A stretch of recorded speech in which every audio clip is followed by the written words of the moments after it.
pamirsa, abdi deui sareng Astri Ramadikna sareng batur sapagawean abdi Tias Ayunis.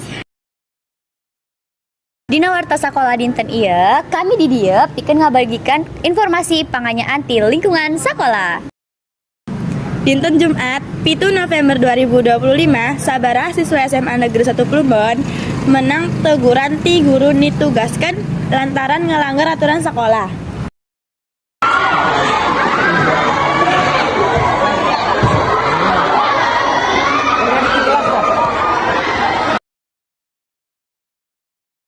Perkenalan dulu sebelumnya. Boleh. Ya, saya Supragi SPD ya, selaku Wakasak Siswaan di SMA 1 Plumbon. Oke, baik. Jadi di sini boleh saya wawancarai, Bapak? Boleh.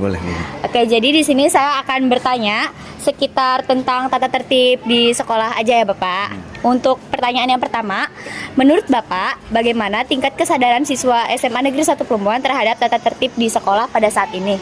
Ya. Tingkat kesadarannya kalau dihitung dengan persentase secara keseluruhan sebenarnya sudah bagus sebenarnya. Cuman kan kita berharap setiap hari itu selalu ada progres.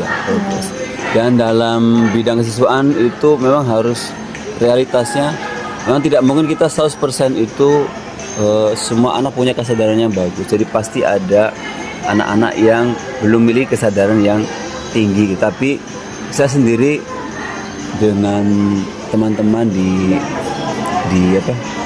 sekolah itu fokus kepada yang besar, yang banyak, yang anak-anaknya sudah mulai punya kesadaran yang tinggi. Kita mau angkat mereka dulu ya, sembari nanti yang belum tingkat kesadaran belum bagus itu nanti lama-lama bisa terbawa oleh budaya tertib yang ada di SMA 1 Plumbon. Kalau untuk mungkin lingkungan pergaulan, apa itu termasuk menjadi faktor juga, Bapak?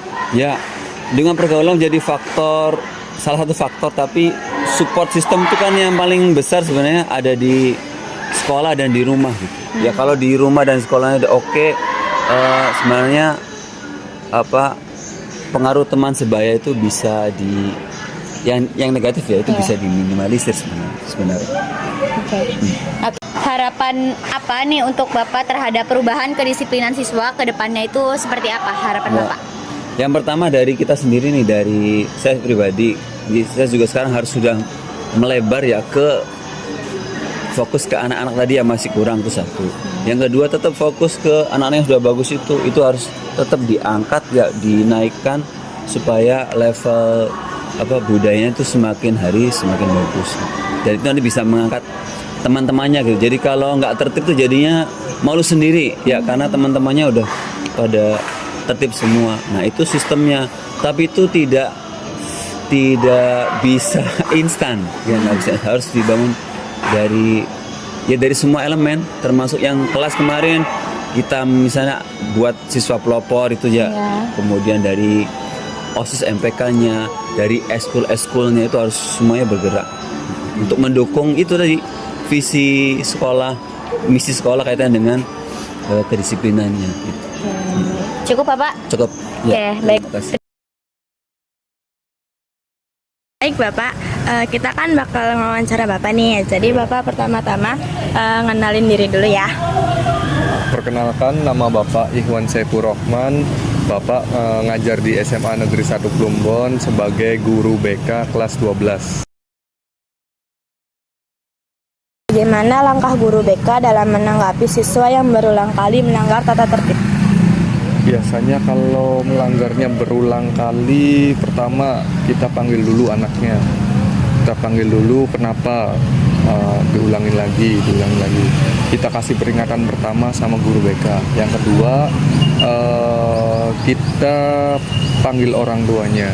Ya, kita panggil orang tuanya, terus masih ada efek jerah nggak? Kalau tidak ada, kita panggil orang tuanya yang kedua kali dan membuat surat perjanjian atau surat perjanjian pernyataan bahwa saya siap tidak melanggar lagi. Apabila melanggar lagi, nanti ada sanksi apa. Kalau sampai kedua pemanggilan orang tua masih belum ada efek jerah, kita panggil lagi. Nah, panggil lagi. Nah, sanksinya apa di situ? Terus baru BK sampaikan kepada kesiswaan. Nah, kesiswaan baru tuh nanti yang memberikan hukuman bukan BK lagi, karena di situ sudah mulai sudah adanya proses pembinaan ya, dari awal melanggar, kedua, ketiga, dan selanjutnya. Nah, setelah itu kita serahkan ke sekolah. Nah, apa hukumannya, sanksinya yang terserah sekolah. Kalau memang berat dan tidak bisa kan ya mungkin bisa saja dikembalikan kepada orang tua. Kalau masih ringan dan masih bisa dibimbing lebih baik, ya mungkin bisa ada perubahan, ya kita teruskan, gitu aja. Apakah sanksi yang diberikan sekolah sudah cukup memberikan efek jerah bagi siswa? Kalau untuk sanksi ada efek jerah atau tidak relatif ya. Relatif itu ya tergantung apa dulu pelanggarannya. Kalau memang pelanggarannya berat, ya kita berikan sesuatu yang sesuai dengan aturan yang ada di sekolah, sesuai dengan konsekuensi yang ada di tata tertib sekolah gitu kan. Kalau ada efek jerah, ya kita nggak bisa langsung ada pelanggaran terus besoknya nggak melanggar lagi, itu nggak mungkin. Tapi adanya pembelajaran di situ, kita terus memberikan pembelajaran. Contohnya hari ini yang terlambat banyak, gitu kan. Nah, tetap mungkin hari ini banyak, besok enggak. Karena kalau biasanya Bapak menerapkan di sekolah itu untuk yang terlambat sanksinya untuk menghafal surat pendek. Ya, menghafalkan surat pendek itu salah satu sanksi yang nggak mungkin langsung instan, karena pasti berkelanjutan. Nah, itu juga menurut Bapak ada efek jerahnya. Begini, ada siswa yang nggak bisa membaca Al-Quran, dia akan berangkatnya lebih pagi, gitu kan. Nah, mungkin itu efek jerahnya secara nggak langsung ya, ada efek jerahnya itu seperti itu. Jadi kalau nggak bisa menghafal secara cepat, dia akan berangkatnya lebih pagi. Apalagi yang nggak bisa membaca Al-Quran, itu kan nanti dia akan berangkatnya lebih pagi terus. Nah, itu kan menurut Bapak ada efek jerahnya. Nah, efek jerahnya sehingga yang terlambat itu tidak konsisten, tidak banyak terus, sehingga akan naik turun. Kadang ada yang full nggak ada yang sedikit, ada yang banyak, seperti itu. Harapan Bapak terhadap perubahan kedisiplinan siswa ke depannya seperti apa? Harapannya mudah-mudahan kalau bisa disiplin, bisa semuanya ikuti aturan yang ada tata tertib di sekolah. Harapannya mereka bisa lebih disiplin dalam semua hal. Apalagi kalian nanti akan terjun di masyarakat. Dan ini kita contohkan di sekolah itu sebagai lingkungan masyarakat kecil. Jadi disinilah kita dididik, kita ditempa, sehingga dalam pendidikan itu mereka setelah lulus dari SMA mereka sudah siap. Oh iya, ternyata di luar sana, di lingkungan masyarakat yang lebih besar harus begini.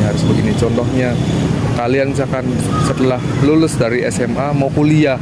Nah, mau kuliah itu kan pasti akan jauh dari orang tua, jauh di daerah orang, otomatis aturannya berbeda, sanksinya berbeda, ya kan, keadaan lingkungannya berbeda. Nah, kalau kita dari awal di sini baik, sehingga kita juga akan dalam situasi apapun, dalam kondisi dan tempat dimanapun, kalian akan bisa tertib, disiplin. Itu harapan Bapak, sehingga kalian bisa berguna untuk di masyarakat, berguna untuk orang tua, berguna untuk dirinya sendiri. Itu aja. Oke, baik Bapak. Makasih. Baik, saya sudah bersama Kamarifatun sebagai Wakil Ketua OSIS.